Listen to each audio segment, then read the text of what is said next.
ورزشکاری تاجیک گلسنبی شریفова در یک مسابقه بین المللی در شهر تاشکند ازبکستان معیار المپی را در دویدن به مسافه 200 متر میان زنان اجرا کرد.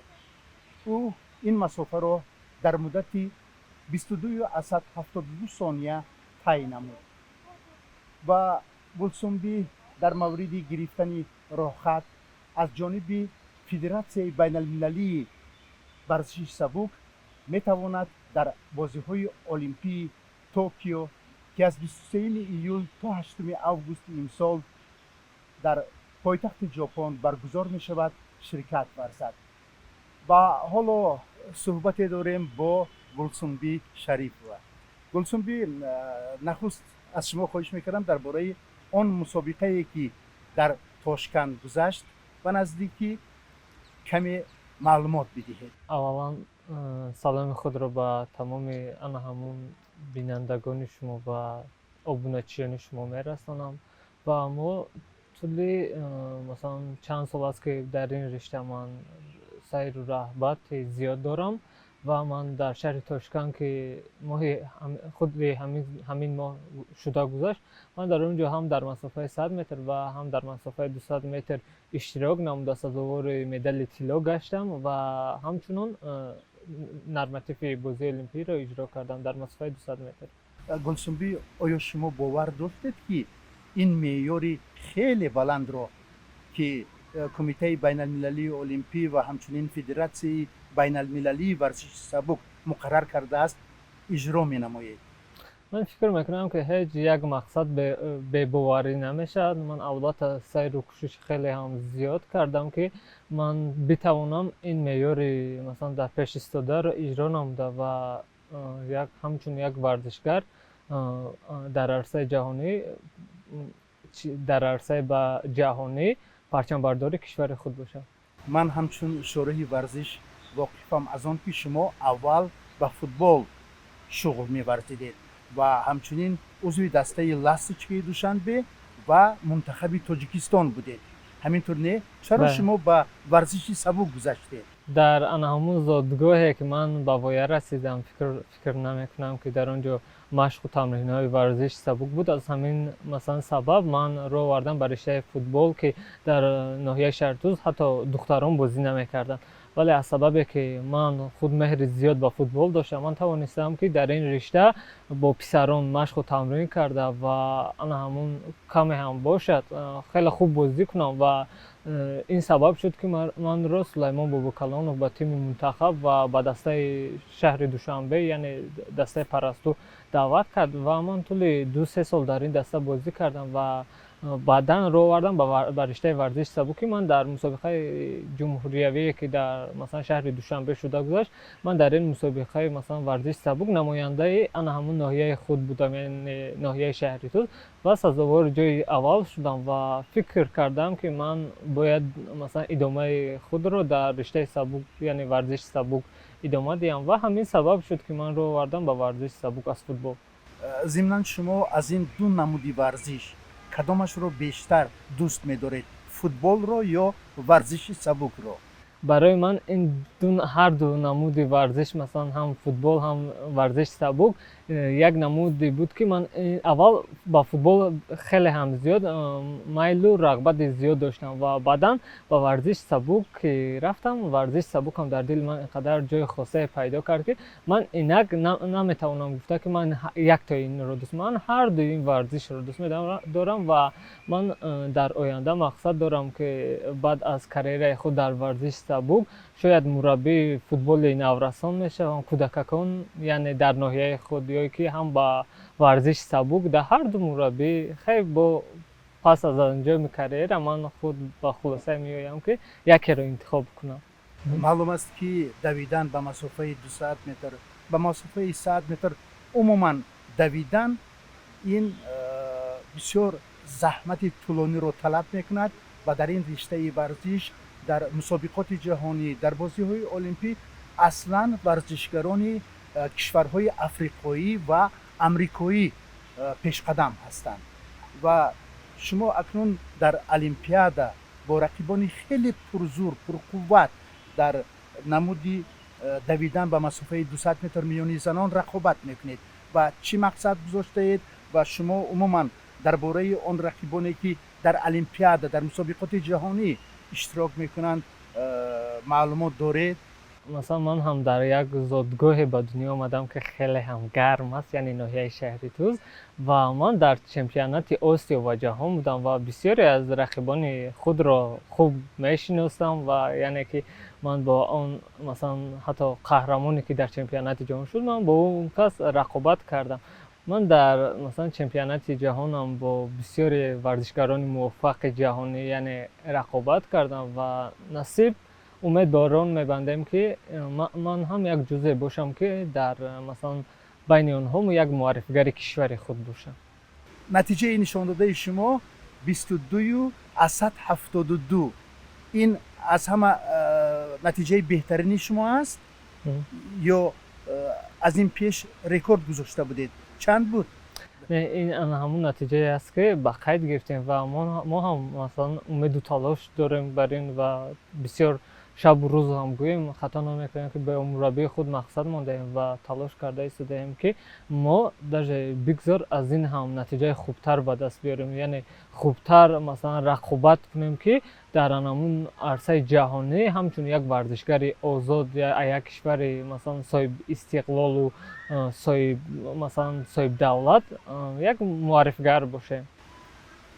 برای تمرین شما شرایط ها چگونه؟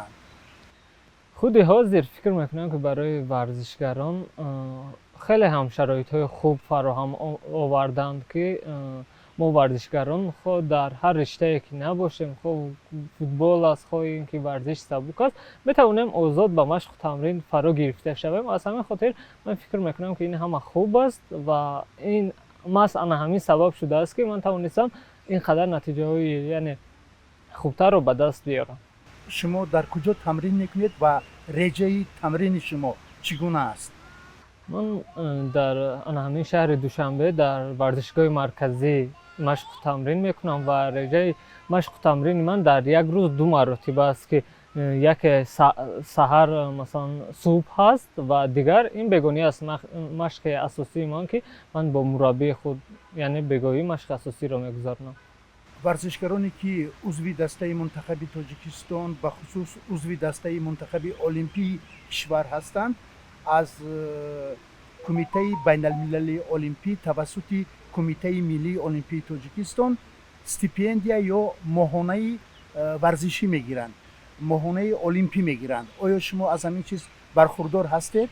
بله البته من طول قریب 3 سال میشود که از این استیپندیا خود میگیرم و برای مشق و تمرین های خود استفاده برم و من میندار اولا از پرزیدنت کمیته ملی المپی محترم پیشوای ملت امام علی رحمان میباشم و من و همچون یک ورزشگر میتوانم گفته که در چنین مثلا شرایط ها ما ورزشگران خوب یعنی بهتر با کمال میرسیم، یعنی میتوانیم که خوبتر مشق و تمرین خود را ادامه دهیم. شما که با دو نوع بسیار هم مشکلی ورزش مشغول هستید و یکی همچنین فوتبال دیگری ورزش سبک، بگید که اهل خانواده شما والدین شما با این شغلی یعنی انتخاب کرده شما زید نیستند؟ با فکر من هیچ یک مثلا ورزشگر که اول با ورزش مشغول نشود به کمبودی یعنی به مشکلی نمیشود و پدر مادر من هم خیلی هم زید بودن اولا و اونها میخواستن که من دکتر شوم. مثلا اویله من برای من دیگر نقشه ها کشیده، ولی که من که از خورده چشم که گفتم من با ورزش خیلی مشق و رغبت زیاد داشتم، من خود این رشته رو انتخاب کردم و حاضر پدر و مادر من فکر میکنم که من رو اینقدر خوب دستگیری میکنن که و هم در بسیار مثلا کارها من از اونها چی میگیرم مصلحت میگیرم که من برای اینجا میرم و در این مثلا مسابقه اشتراک میکنم. با دوای آنها مثلا من اینقدر توانستم که خوب با یک دلی گشوده با مسابقه ها رفته و سزاوار مدال گردم و دست خالی به وطن برنگردم. ازدواج نکرده حالا؟ نه حالا من در پیش بسیار مثلا مقصدها موندم از همین خاطر من تا حال ازدواج نکردم. مقصد اولی شما چی است؟ من چه آرزوها دارید؟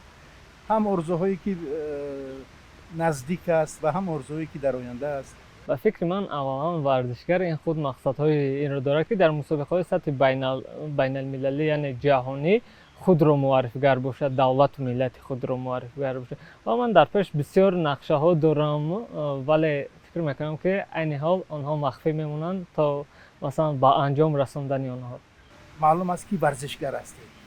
وقت‌های فراغت خود را چگونه میگذرانید؟ با چی کار مشغول هستید؟ چی رو دوست می‌دارید یا میگن که خوابی شما چی است؟ روزهایی که استراحتی دارم با دوستان خود با بازی فوتبال میرویم یا اینکه در یگان مثلا همه خیلی باغ زیبایی که اینقدر از در شهر دوشنبه زیاد هست میرویم و مثلا همه یک جا با بازی‌های مثلا گوناگون مشغول میشیم و فکر میکنم که من که ورزشگر هستم عین حال فقط روزی من با ورزش گذشته ایستاده است و با دوستان کمی هم با پخت‌وپزی که یعنی برای خود موافق یعنی خوراکی برای من پسند است من کوشش میکنم که آن را خود بپزم و با دوستان هم از مثلا همین کارها رو میکنیم.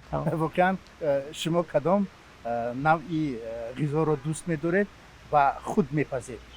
من بسیارتر آش پلو رو خیلی نغز میبینم یعنی دوست میدارم و فکر میکنم که مادر من اینقدر اون رو خوب میپزد و من خود بسیارتر خیلی خوراکایی که و همه ایران فکر میکنم که بسیار ورزشگرها چی میکنن همین کارتوشکا بیریان تخم بیریان همین قدرش عین حال از دست ما میآید.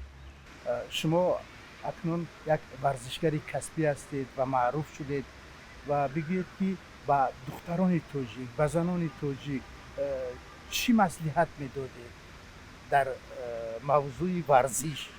من همچون یک ورزشگر نه تنها با دختران یعنی با مادران مثلا خوبی تاجیک بلکه با تمام مردم تاجیک توصیه میدادم که ورزش رو دوست دارن اینقدر که چون ورزش مثلا میتواند که اینقدر با انسان بسیار چیزهای خوب هم مثلا بدهد مثلا جهان بینی واسه دانش خوب و با دختران تاجیک این رو گفتنی هم که بگذار هر کدامی که در دل مثلا اون خود در ساحه ورزش فرق ندارد که اون کدام مثلا ساحه است که کاراته است که فوتبال است ورزش سبک است بگذار در همون مثلا همون رشته‌ای که خود نقض میبینن در همون کوشش کنن و تمرین کنن. و شما موفقیت و همچنین سلامتی آرزومندیم و خدا کند که شما در المپیاد توکیو صاحب جایزه گردید.